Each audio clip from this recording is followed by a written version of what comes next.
untuk para penguasa. Jadi masa silamnya penyair ini, masa silamnya Imam Busiri ini adalah masa silam dosa lantaran puisi dan khidmat untuk para penguasa. Puisi-puisi beliau di masa silam adalah puisi untuk menyanjung para penguasa. Tujuannya apa? Dapat duit sebanyak-banyaknya. Jadi ya, penyair zaman silam itu ada penyair para penguasa. Jadi memuji-muji para penguasa untuk mendapatkan uang, untuk mendapatkan pangkat dan jabatan. Itu masa silamnya Imam Busiri. Nah karena itu kemudian masa silam beliau ini disesali. Kenapa? Masa silamku itu adalah puisi-puisi yang hanya aku tulis untuk mengangkat, untuk menyanjung sang penguasa. Itu disesali. Kenapa disesali? Adanya puisi dan khidmat untuk para penguasa. Karena dengan dua dosa itu, Imam Busiri ini merasa sebagai binatang ternak yang siap untuk disembelih. Sebagai binatang ternak yang siap untuk disembelih oleh apa? Oleh azabnya Allah Ta'ala. Jadi begini ya, ketika di dalam diri kita itu ada sesal kepada bagian-bagian masa silam, itu berarti kita termasuk orang yang baik. Jadi ya, ketika sudah mulai terpisahkan antara masa silam yang buruk dengan sekarang yang penuh kesadaran. Nah, ketika terpisahkan, maka pemisah itulah yang disebut sebagai keinsafan. Keinsafan yang tidak berawal dan tidak berakhir. Keinsafan yang bermula dari Tuhan dan dialirkan kepada hamba-hambanya. Nah, adanya keinsafan ini merupakan hal yang penting untuk kita munculkan. Jadi dalam diri kita mesti kita munculkan adanya babak baru kehidupan kita yang berupa keinsafan itu loh. Insaf. Jadi kita sadar bahwa ada yang kelabu dari masa silam, ada yang tidak beres dari masa silam, dan karena itu kita tinggalkan. Sebab ketika orang itu hidupnya hanya diisi dengan puisi penguasa ini, ketika hidupnya diisi dengan khidmat kepada para penguasa, otomatis sang penyair ini tidak merasa memiliki apapun selain dosa-dosa. Jadi bagaimana kalau kita tidak merasa memiliki apapun selain dosa-dosa? Itu bahayanya tentu saja untuk kita.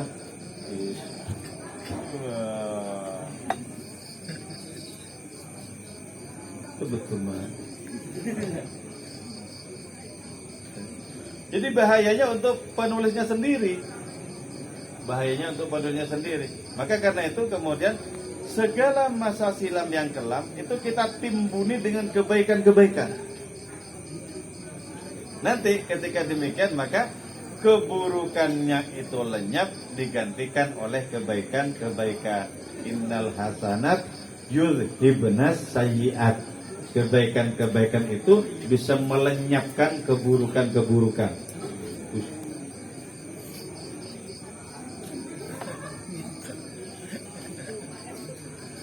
Kebaikan-kebaikan bisa melenyapkan keburukan. Tapi hati-hati. Wa kadzalika sayyi'at yuzhibna shalihal a'mal. Keburukan-keburukan itu juga bisa menghilangkan kebaikan. Siapa orang yang masa lalunya kebaikan, kemudian dipincet oleh keburukan-keburukan, lenyaplah kebaikannya digantikan oleh keburukan-keburukan itu. Nah, Imam Busiri ini seluruh masa lalunya itu kemudian ditimbuni oleh adanya puji-pujian kepada Kanjeng Rasul. Jadi ditimbuni oleh perbuatan yang sangat terpuji. Ternyata betul. Ketika ku jadikan sisa umurku untuk memuji-muji Kanjeng Rasul, maka aku mendapatkan beliau adalah orang yang paling bertanggung jawab terhadap keselamatanku. Hebat ya. Jadi karena itu banyak air itu harus insaf, memasuki puisi-puisi yang sufistik gitu ya, yang kenabian, yang keilahian, pincit masa silamnya itu. Ya, coba. Nah, itu kan penting. Sebab begini ya, ketika orang belum berpapasan dengan keinsafan, merasa besarnya itu luar biasa loh. Merasa besarnya luar biasa. Apalagi dalam dunia kepenyairan, orang besar semua di situ, nggak ada yang kecil. Nah, ketika itu coba digencet, ditimbuni dengan kebaikan-kebaikan, maka biasanya satu kemungkinannya orang ini bisa loyo. Ketika belum bersentuhan dengan keinsafan merasa besar, tapi ketika bersentuhan dengan keinsafan bisa langsung loyo, loyo. Seperti tidak memiliki tenaga. Terus yang kedua, kalau orang ini tetap mendapatkan bimbingan, bisa tetap tegar di dalam kebaikan-kebaikan itu. Digantikan kemudian puisi-puisi kelamnya itu dengan puisi-puisi terpuji. Diganti dengan madaih, dengan adanya puji-pujian untuk Kanjeng Rasul Muhammad SAW. Itu ya. Jadi karena itu bagi diri kita ya, sesungguhnya yang terpenting itu tak lain adalah keinsafan itu sendiri. Masa silam boleh apa saja, termasuk juga boleh buruk. Tapi ketika datang keinsafan, maka gantikan yang buruk-buruk itu. Maka di saat itulah kemudian sesungguhnya Allah Ta'ala menutupi keburukan orang ini, diganti dengan kebaikan. Diganti dengan kebaikan. Enak ketika digantikan dengan kebaikan, kemudian Allah Ta'ala menyebarkan kebaikan kita kemana-mana. Jadilah kebaikan itu menjadi satu bentuk tanda bagi diri kita. Oh itu kebaikan, oh itu kebaikan. Kalau mengacu kepada orang itu pasti kebaikan. Begitu. Jadi jangan letakkan diri itu di antara dua hal, di antara yang putih dan yang kelam. Jangan. Sekali kita berpegangan kepada dimensi keterpujian, peganglah itu terus menerus sampai akhir hayat kita. Jangan masih kedua-duanya, kadang baik, kadang belenger baik, belenger baik. Itu nggak beres itu, nggak beres. Nanti kalau matinya sampai di belenger itu gimana? Kan nggak beres. Ilqalladan yamatu sya'awakibuhu kanani bihima hadiyun minan na'ami sallallahu alaihi. Bait ini khusus baitnya sang penyair. Kalau dari awal itu kan puja-puji, bait tentang cinta, baik tentang pujian kepada Kanjeng Rasul, menyebutkan karomah, menyebutkan mukjizat sang Nabi dan semacamnya. Nah ini khusus baitnya sang penyair. Dia berbicara tentang dirinya sendiri.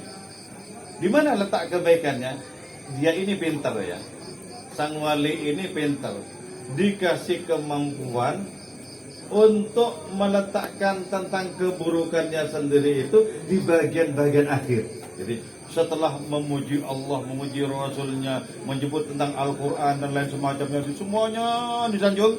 Kemudian dirinya yang merasa bersalah oleh masa silamnya itu kemudian baru disebutkan. Itu apa? Untuk tidak lain ada agar akor antara puisi-puisi di depan dengan puisi-puisi di belakang. Jadi ketika menyebut tentang keburukannya, orang sudah kadung hormat kepada beliau. Sudah kadung hormat. Kita mengatakan misalnya, wah ini kan sebenarnya dalam rangka bukan apa-apa ya, keburukannya disebut itu agar kita justru biar takzim. Mana ada orang tidak memiliki keburukan, kan begitu. Jadi keburukannya disebut-sebut di bagian-bagian akhir sebagai wujud penyesalan, itu merupakan cara agar dia bisa naik dengan sendirinya itu. Jadi makanya nanti sampai di bagian-bagian akhir itu ya, negosiasi sang penyair ini sangat hebat sekali loh ya, sangat hebat sekali. Misalnya ketika mengatakan, ya nafsu la taqnati min zallatin azumat. Wahai nafsuku, janganlah engkau berputus asa dari keburukan, dari dosa besar yang kau kerjakan. Kau usah putus asa. Alasannya jelas. Innal kaba'ira fil ghufrani kallamami. Karena sesungguhnya dosa-dosa besar itu di hadapan ampunan Allah sama dengan dosa kecil. Jadi ini pintar untuk melakukan negosiasi, itu pintar. Setiap wali itu oleh Allah Ta'ala dikasih kemampuan untuk bernegosiasi dengan Allah Ta'ala tentang dirinya sendiri. Setiap wali. Sehingga kita menyaksikan adanya pintarnya sang wali ini sesungguhnya merupakan pintarnya Allah Ta'ala sebenarnya. Coba kita mengenal negosiasi yang sangat ampuh, yaitu negosiasinya ilahilastu lil firdausi ahla itu. Negosiasinya Abu Nawas itu ya, Abu Nuwas itu. Nah itu kan negosiasi yang sangat tangguh itu. Ilahi lastu lil firdausi ahla, Tuhanku, aku sangat tidak pantas untuk memasuki surga firdausmu. Tapi juga kalau harus berhadapan dengan neraka, ya aku juga nggak kuat. Ini kan pinter ini. Siapa yang bikin pinter? Banyak air khomriyat ini kan. Itu Allah Ta'ala juga. Jadi ya, dibikin pintar seperti itu agar menjadi pantas untuk mendapatkan ampunan. Wala aqwa ala naril jahimi. Kalau harus memasuki neraka jahim, aku yang nggak kuat, sangat tidak kuat. Jadi walaupun saya nggak pantas masuk surga, tapi masuk neraka lebih tidak kuat. Kan seolah-olah ingin mengatakan, coba pertimbangkan nasibku dengan seperti itu.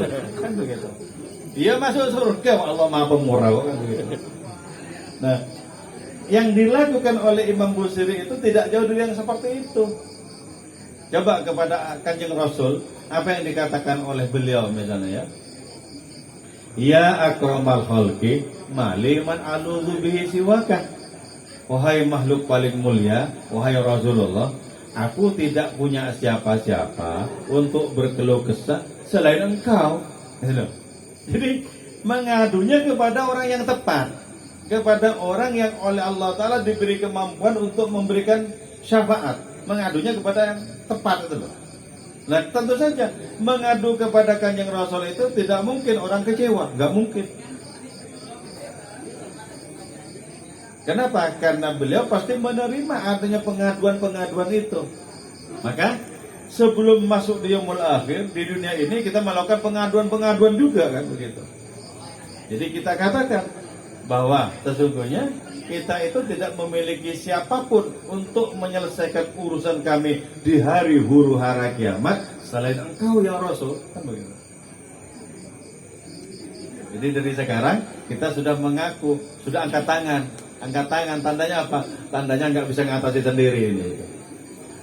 Mutlak engkau yang mesti mengatasi itu. Ini yang disebut sebagai negosiasi itu tadi. Jadi negosiasi yang dilakukan oleh Imam Busiri ini negosiasi berjenjang. Terus begitu, makin akhir, makin jelas. Makin jelas. Jadi tidak langsung seketika dan satu saja tidak, tapi terus begitu. Diambil perlahan-lahan negosiasi ini. Hingga akhirnya apa? Beliau merasakan bahwa beliau itu mendapatkan adanya pertolongan dari Kanjeng Rasul itu. Jadi karena itu ya, kalau orang wali itu dimintai tolong oleh seseorang tentang persoalan yang ruwet misalnya, si wali itu mengatakan iya, tapi dengan penuh kesungguhan. Sehingga ketika sudah dikabul negosiasinya oleh Allah Ta'ala, si wali itu bilang, pulang, kamu rampung, kamu selesai. Dan itu nyata, real. Nah itu biasanya. Dulu pernah Gusmi itu didatangi oleh seseorang dari Bandung. Orang dari Bandung ini memiliki persoalan besar yang nyaris dirasakan seperti kiamat. Datang ke Gusmi dari mulai pagi hari, ngasih tahu persoalannya yang sangat besar itu. Gusmi diam saja. Dari pagi sampai tengah malam, menjelang tengah malam sekitar jam 11 itu, kemudian Gusmi bilang, sudah rampung, silahkan pulang. Rampung, ya rampung. Nggak jadi. Sesuatu yang mau menimpa yang sangat besar untuk dirinya itu nggak jadi. Gak jadi. Nah, berarti dari pagi itu sampai tengah malam tuh bernegosiasi kepada Allah Ta'ala agar persoalan yang akan menimpa orang Bandung itu nggak terjadi. Gitu loh ya. Jadi pentingnya kita menitipkan nama-nama kita kepada para kekasih Allah Ta'ala itu di situ. Itu pentingnya kita menitipkan nama-nama kita. Saya pernah ke Jawa Timur bersama Gus Keli almarhum ya. Gus Keli itu kerapia, putranya Ki Ali Maksum. Salah satu kelebihan beliau itu begini. Beliau itu tahu alamatnya secara tepat dimanapun itu. Selama saya ikut itu ya. Padahal kelihatannya orangnya itu kan nggak begitu sip gitu ya. Ya kan kayak bingung kalau gimana itu orangnya kan begitu. Tapi tahu persis. Ketika saya tunjukkan ke sebelah sini, bukan Pak Gus, sebelah sana masih. Ternyata yang Gus Keli itu yang benar. Nah, kelebihannya itu apa? Ketika saya sampai di pondok-pondok besar di Jawa Timur, para kiai dan anak-anaknya itu menitipkan nama ke Gus Keli semua itu loh. Saya minta tolong Gus, ini anak saya, ini istri saya, minta tolong jenengan doakan. Padahal Gus Keli itu sampai di pondok-pondok itu cuman main gini loh, apa pegangan gini. Ayo. Monggo Pak Gus kali golo monggo. Gitu aja. Enggak ngapain, enggak doa, enggak apa-apa. Tapi dimintai doa oleh orang-orang. Mereka tuh menitipkan nama kepada Gus Keli. Dalam batin saya, ampun ya pasti Gus Keli ini pasti ampun. Makanya beberapa kali ketika saya ketemu di jalan Perang Tritis misalnya, batin saya langsung memfatihai Gus Keli itu. Gus Keli di depan saya. Batin saya secara lisan tidak membaca apapun, tapi batin saya membaca Fatihah. Terus setelah waladhdallin amin dalam hati, Gus Keli apa? Wah. Jadi ngerti, saya baca apa itu ngerti. Jadi ya, kelihatannya kan tidak cerdas. Kenapa? Karena sering seperti nggak nyambung itu, nggak nyambung. Tapi ternyata nggak nyambung itu sesungguhnya menunjukkan adanya sambungan yang lain yang begitu kuat, sambungan kepada Allah Ta'ala. Jadi hebat. Itu hebat. Cara menghitung uang saja, kalau kita tahu itu enggak dihitung 1, 2, enggak. Tapi ngambil beberapa ditimbang. Misalnya ngambil 200.000 ditimbang. Nanti yang ngambil kalau sudah sama 200.000 sama, cepat kan? Gak usah lama-lama pakai timbangan.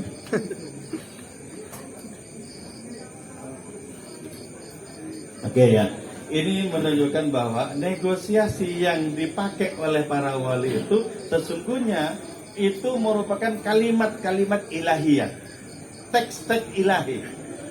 Jadi merupakan ungkapan Allah Ta'ala yang disampaikan oleh seseorang itu. Makanya ya, di dalam kitab-kitab kuning itu disebutkan bagaimana orang-orang jazab dari kalangan para nabi itu tidak disalahkan oleh Allah Ta'ala. Contoh ya, di antara umatnya Nabi Musa itu ada orang yang jazab, ada orang yang gila kepada Allah Ta'ala. Orang ini bilang, ya Tuhan, sesungguhnya aku ingin membersihkan sandalmu, aku ingin menjaga tidurmu. Ya. Jadi hal-hal yang tidak syar'i pokoknya, yang tidak syar'i. Masa Tuhan punya sandal mau dibersihkan, tidurnya mau dijaga, nanti aku yang senantiasa berada di sisimu. Nabi Musa kemudian marah. Kalimat gila macam apa ini? Ini jelas tidak boleh. Karena dibilang tidak boleh, si gila ini kemudian pergi. Tapi ketika pergi, malah Allah yang memarahi Nabi Musa itu. Musa, kau apakan itu kekasihku? Biarin. Dia itu mau ngomong apa saja biarin. Kata-katanya adalah kata-kataku. Jadi itu sesungguhnya merupakan kata-kata Allah, firman Allah Ta'ala yang dimunculkan lewat orang itu. Kalau tidak begitu, tentu saja Allah tidak akan menggunakan orang itu sebagai kekasihnya. Pasti. Nah, model-model seperti itu, model-model yang tidak perlu kita tiru karena tidak boleh kita tiru. model-model seperti itu bisa kita amini, bukan untuk kita tiru. Bukan untuk kita tiru. Kenapa? Sebab kalau kita mesti menirunya, tentu saja makom rohani kita tidak pada waktunya di situ. Jangan ikut-ikutan orang-orang berdoa seperti itu. Tentu tidak boleh.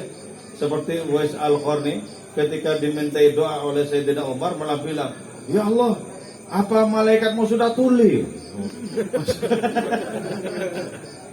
Kok tidak diturunkan hujan saat ini?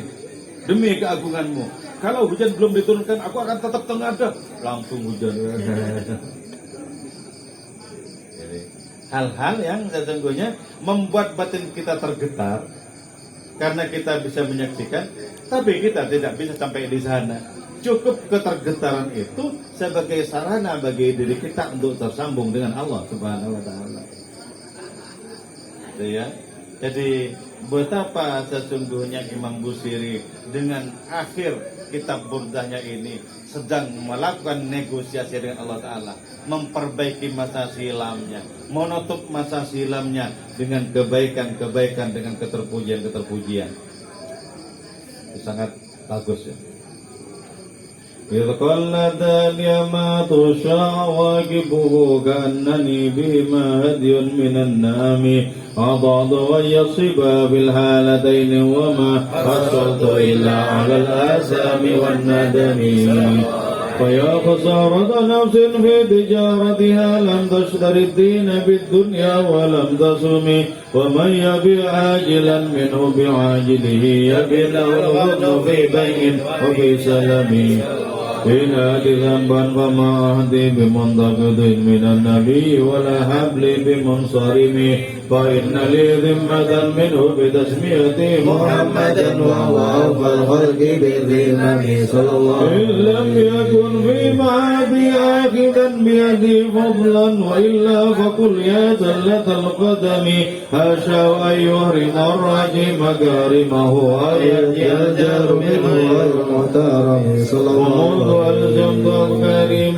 تائهه وجدته لخلاصي غير ملتزم ولن يفوت الغنى منه يدا تربت إن الحيا ينبت الأزهار في الآدم صلى الله عليه وسلم. أريد زارة الدنيا التي اقتطفت يد زهير بما أثنى على هرمي يا أكرم الخلق ما لي من ألوذ به سواك عند أمر الحادث العامم صلى الله عليه وسلم.